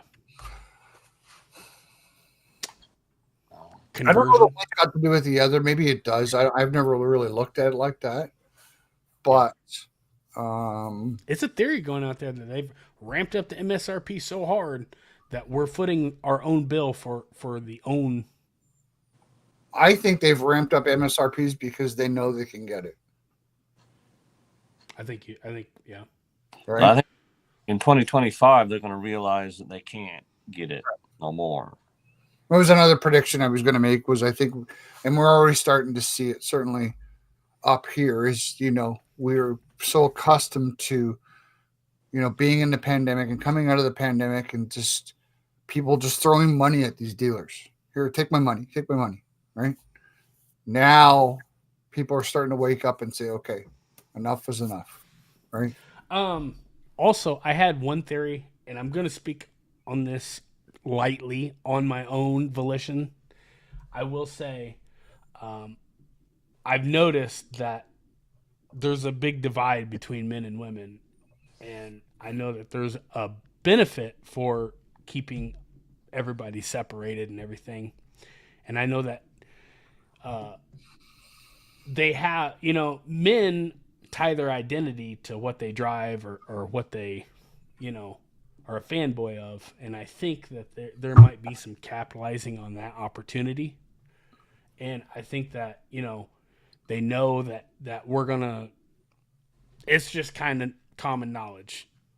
Cool costs money. You want a nice car. You want to roll the Lambo. Well, it's going to cost Lambo money. And I think that, they're running the MSRP up because, just like Mark said, they know that they can get it because of the trends that they're setting. And it's just consumerism 101. And I think it needs to fucking slow down a little bit. So, sorry to interrupt you, Andrew, but You're I fine. thought of this before. I just thought of this a minute ago, and it kind of went to what you're just talking about now. Yeah. 2-part question, I guess. Sure. You look at the Chevy Blazer, okay, and I know that some people don't like it, and I don't know how much of a The fan new one? either, right? Yeah, the new one. Okay. That car's made in Mexico, yet it's still up here. It's still 55 and up, Yeah. and it costs them a lot less money to make that vehicle, Yeah. right? Why is it that we cannot? And I don't think that we can't. But why is it that we can't make an affordable car that's built on this continent? I say car, small SUV, whatever. Automobile. Yeah, you know what I mean? Yeah. Going back to the whole Trax thing, that Trax is not a bad car for the money. Unfortunately, it's just not built here. It's built in Korea, right? Is that because of GM's greed? Some people would say, well, because of the unions and this and that. Yeah, but you know what? People need to make a decent wage, and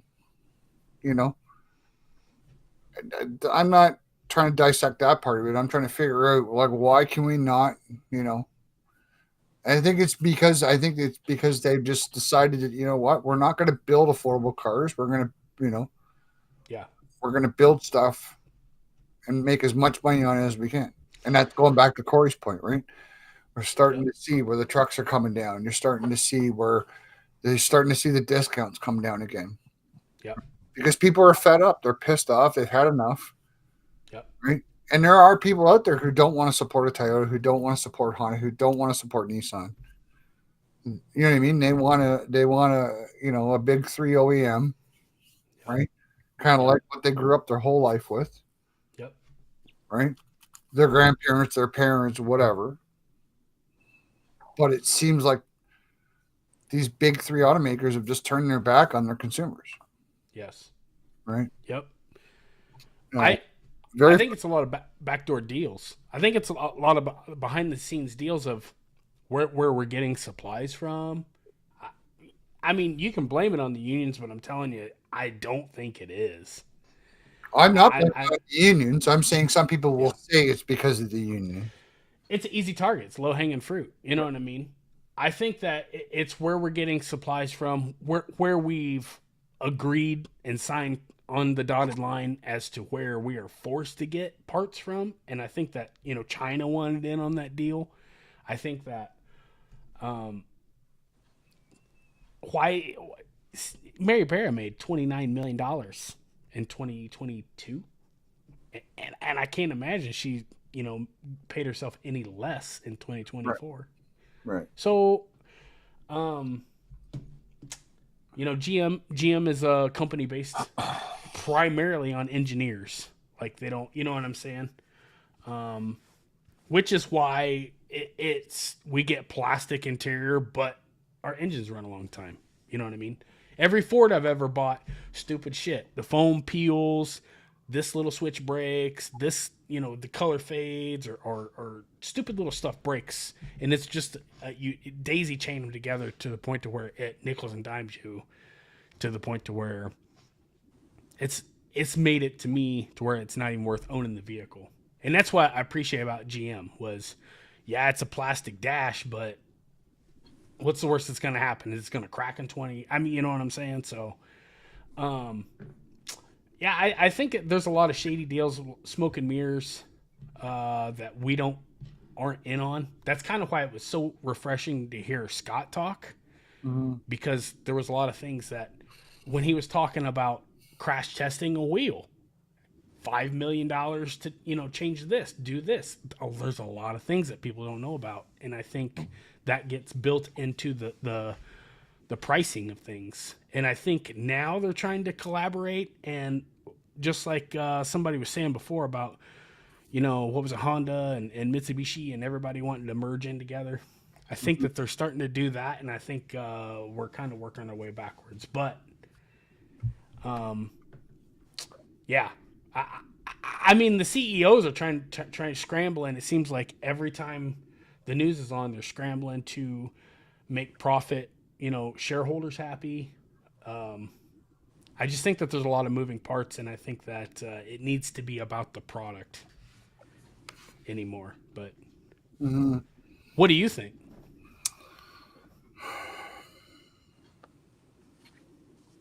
I think that I'll put that to the for a second. I think that I think they have been pretty clear on what their intention is, and I think people are getting fed up with it. And I think that Yeah. uh, I did a stream the week after you and I last streamed, and the lady at NBC said, "We're putting profits over the consumer demand." Come out and said it. yeah. And I thought of you when I heard that, and I was Well, like, and that's what it "Fuck, is. he was right." Yeah. That's so So here's my dilemma, right? Yeah. I have a 10-year-old car, 11-year-old car. It's got low miles on it, but if I wanted to replace it, my options are very limited. Well, it's the housing dilemma down here. No, but I'm saying, like, if I wanted to replace my Sonic, my Yeah. options are very limited. I'm not a big fan of that 1.2 or 1.3 that's in Sure. that box because I don't know. I don't. I'm just saying. Buy my Sonic with a turbo in it because I'm not a big fan of having turbos in small engines like that. Yeah. I mean, I've got a buddy with a Tacoma, and just like what you're saying, to replace it, his new financing options it's going to be a fortune. He's going to take a killing. He's going to take a beating on it. You know what I mean? It's Drive not what you got. for me. It's not about necessarily. Well, it is about the money too, but I mean, The car's $30,000 up here. What if I don't want to spend 30,000? You know what I mean? Like, I don't know. I'm not a big fan of it either. It kind of frustrates me quite a bit, but um, I just I want think to. we need to have an era where people learn how to fix cars and fix your own stuff um, and spend money on parts and spend money in shops and support local businesses rather than throwing massive deposits and markups at these auto manufacturers. Yeah, exactly. Just real quick, I just want to throw this up there. If you're not Yeah. subscribed to my second channel, Kelmar Garage, make sure you go check it out. Hit that subscribe button. I promise I will start to putting out more content soon. But um, I think it's sort of what I want to do on both channels is get back to showing people how to work on their cars and maintain cars. And you're seeing a lot of people do that. You're Yes. seeing a lot of people not flip cars now. You're seeing them hold on to them longer and this and that. But what are you seeing down there, Corey? Are you seeing sort of the same thing where people are holding on to cars longer and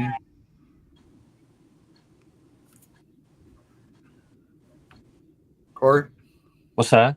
I said, what are you seeing down there? Are you seeing people hold on to cars longer or what are you seeing down there?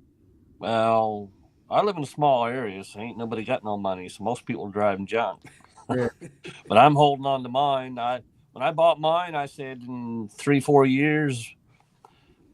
The plan was soon as what I had left on it, soon as the truck was worth as much as what I had left on it, I was going to trade it in for a new one. But then 2020 happened and everything went crazy, so I held off. And now I'm not willing to pay that much money for, especially I don't like the new Colorado's got a turbo motor in it.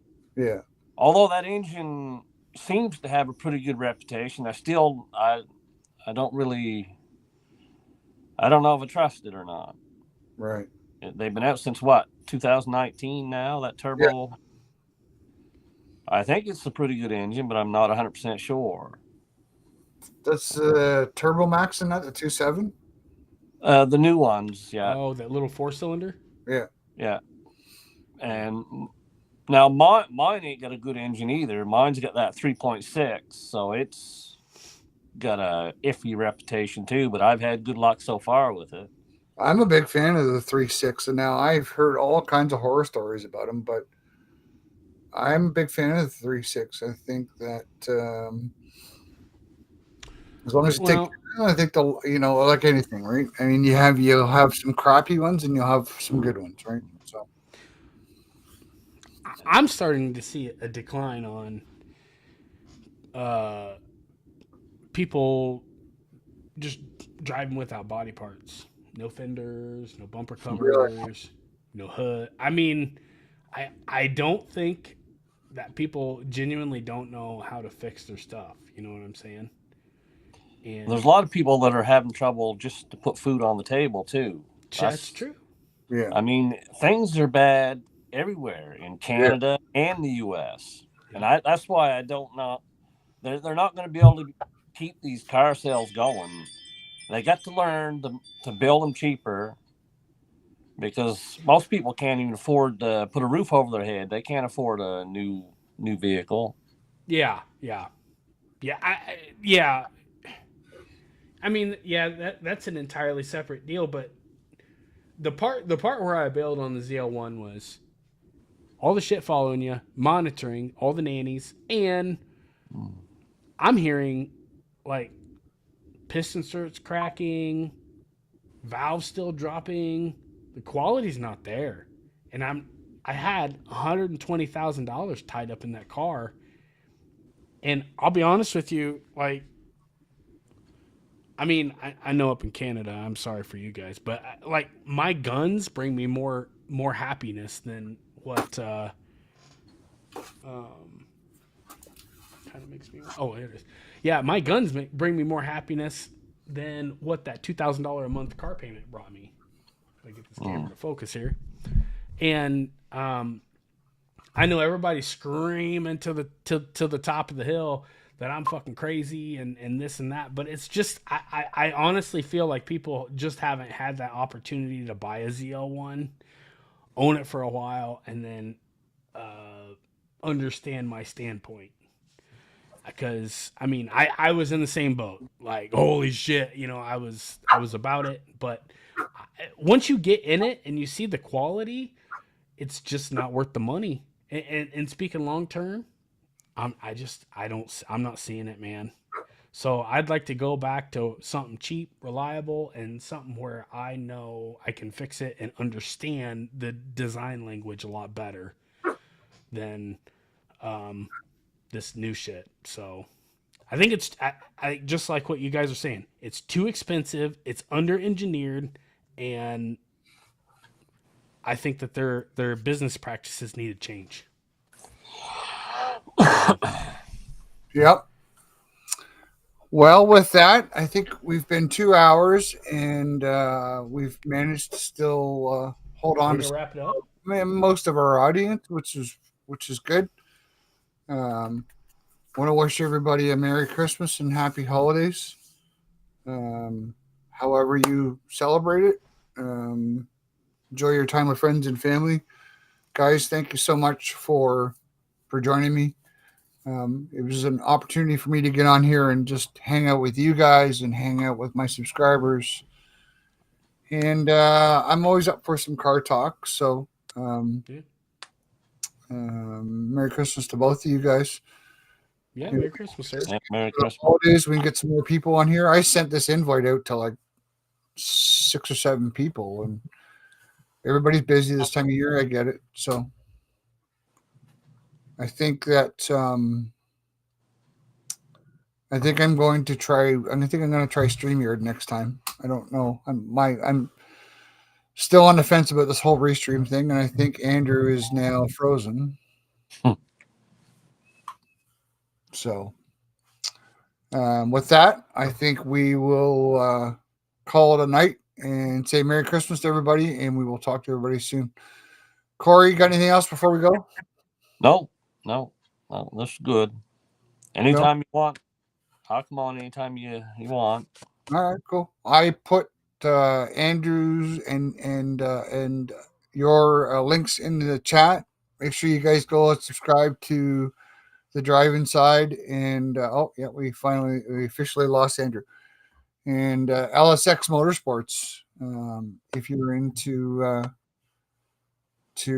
Corey's some older stuff, I'm still catching up with some of your content, Corey. So I haven't seen it all yet, but I like what I see. So I'm sure I'll be reaching out to you soon too. So yeah. Anyhow, that's it. We'll call this one a night, guys. Thank you so much for joining us. Really appreciate all the support. And Merry Christmas to all of you. And we will see you soon.